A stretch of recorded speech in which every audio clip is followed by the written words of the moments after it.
Welcome to the BEASTwriter podcast. I am your host, Ryan Sakamoto, and today we are going to be discussing ESPN's top 50 list in regards to free agents and the 2021 class. Now, for those who don't have ESPN Insider because it's a paid subscription, don't worry, I have you covered, and that is why, or one of the reasons why you follow me, and we are just going to be talking about your San Francisco 49ers for this particular podcast. Now, there's two players listed on the top 50 list, and I'll be talking about the first of the two players, which comes in at number 2, and that is Trent Williams, the left tackle.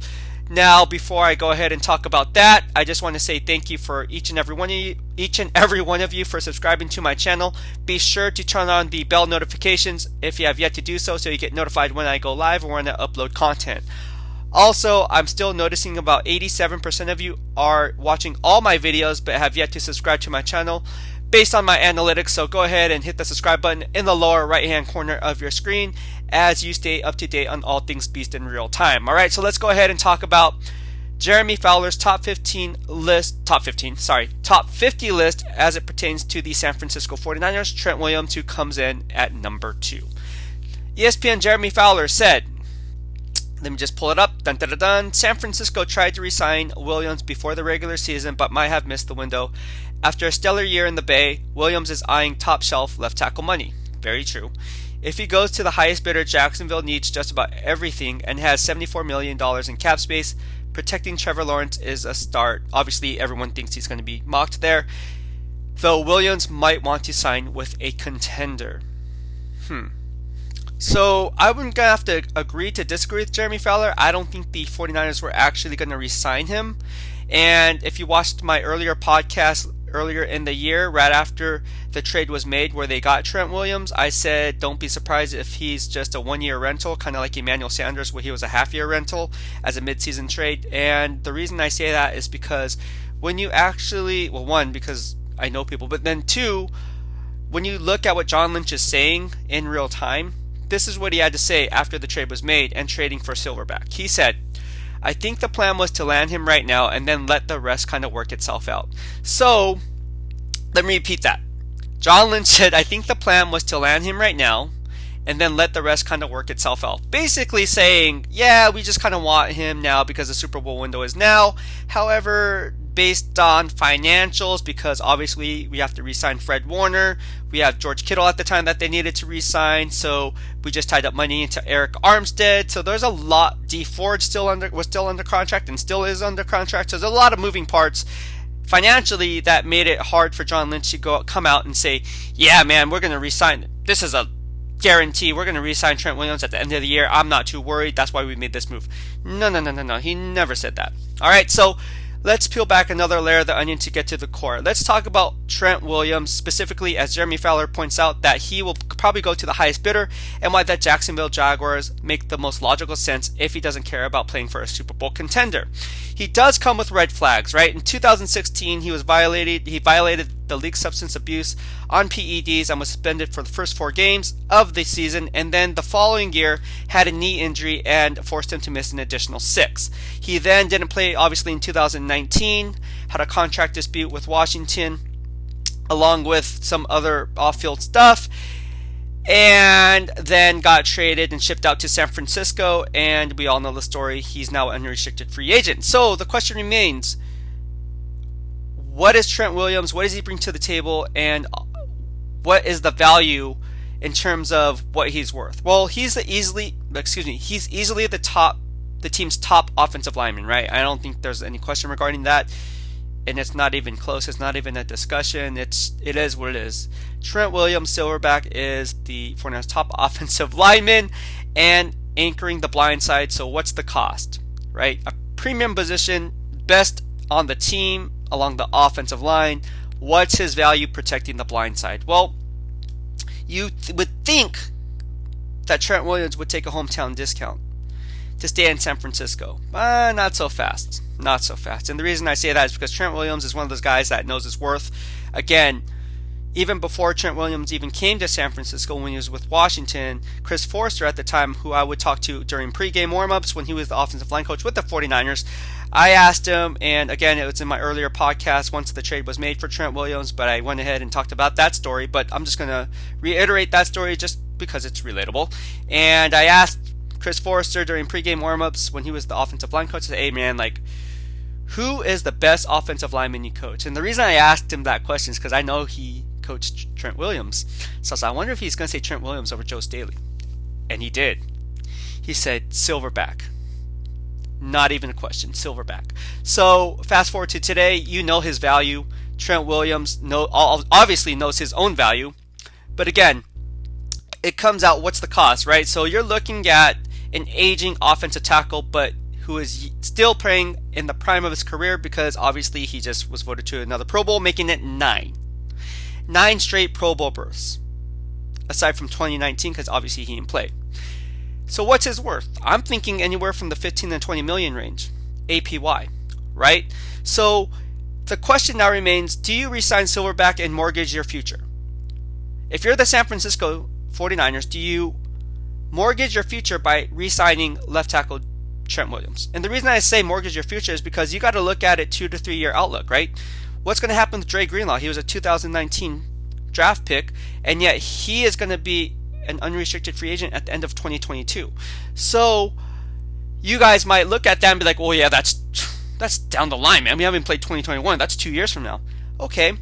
But again, look at Trent Williams' age. He's going to be 33 years old. 33 years old when the new league year starts. Furthermore, because of that, he's going to want a front-loaded deal. Again, you're not banking on his future potential. You're banking on what you're getting today, and that's a Pro Bowl player. So you cannot you cannot backload this contract simply because Trent Williams is not going to do that. He only has a few good years left in him. Furthermore, if you were to give him a backloaded deal, which he's not going to take anyways, and you want to convert that roster bonus into a signing bonus, convert that roster bonus into a signing bonus, and spread that over the life of the contract to manipulate the cap and get cap savings, that's not going to happen because, again, he's going to want a front-loaded deal. And when you take that into account, it just doesn't make financial sense for Trent Williams to go ahead and do that. So if he is unable to strike a deal with the San Francisco 49ers, and let's face it, the 49ers are not Super Bowl contenders. They're not 1 or 2 players away like they were back in 2019 when they made the move for Emmanuel Sanders. They're just not. And the reason I say that is because look at that offensive line. If Trent Williams is gone, they're in crazy I can't even explain it. They're just in a huge mess. Because the offensive line already is a huge mess. If Trent Williams bolts, games are won down in the trenches. You can't even protect the quarterback, whoever it is behind center, whether it's Jimmy Garoppolo, Zach Wilson, Deshaun Watson, you name it, Sam Darnold. Whoever the quarterback is, it don't matter because the quarterback's not going to have time to throw the ball. Not going to have the applicable time to run the ball because you have no running game because the offensive line has gone to crap. I don't care what kind of inside zone, outside zone runs that Kyle Shanahan schemes up. At the end of the day, man, the better team's going to win down in the trenches, and you need an offensive line at some point. So then they're back at square one.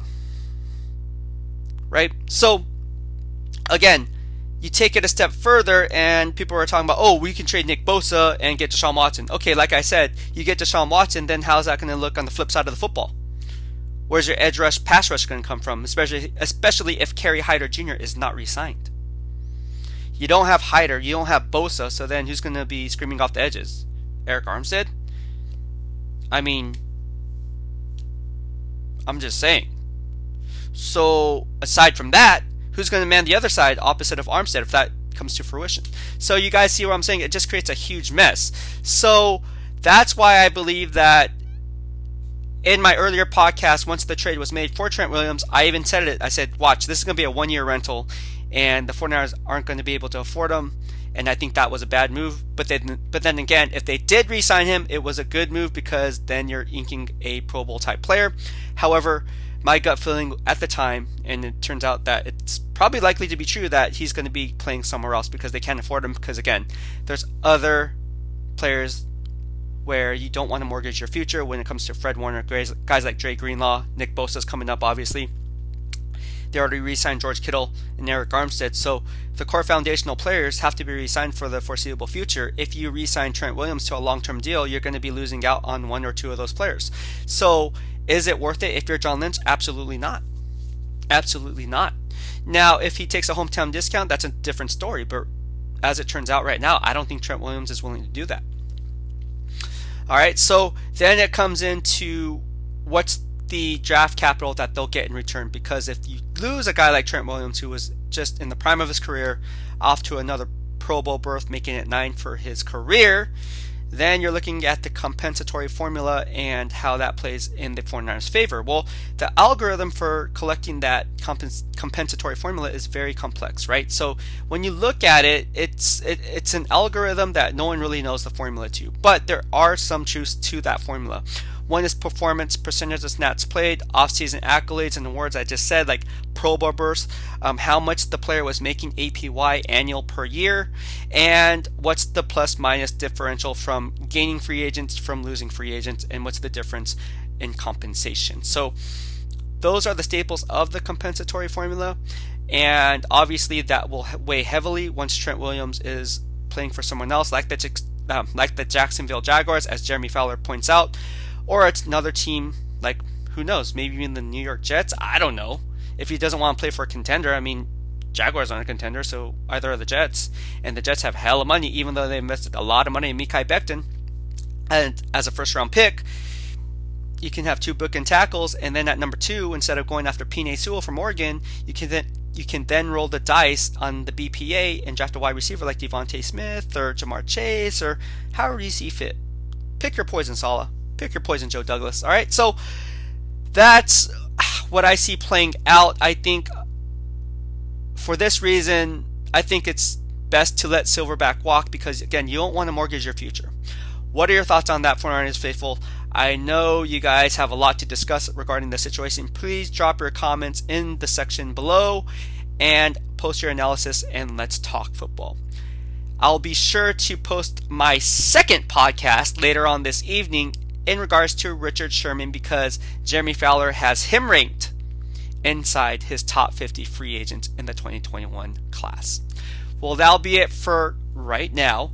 Thank you for tuning in. If you liked what I had to say, please hit the subscribe button in the lower right hand corner of your screen and stay up to date on all things Beast. Thank you for tuning in. Have a good night. BEASTwriter will be back, but for now, I'm out. Gotta get the gym workout gains in. Peace.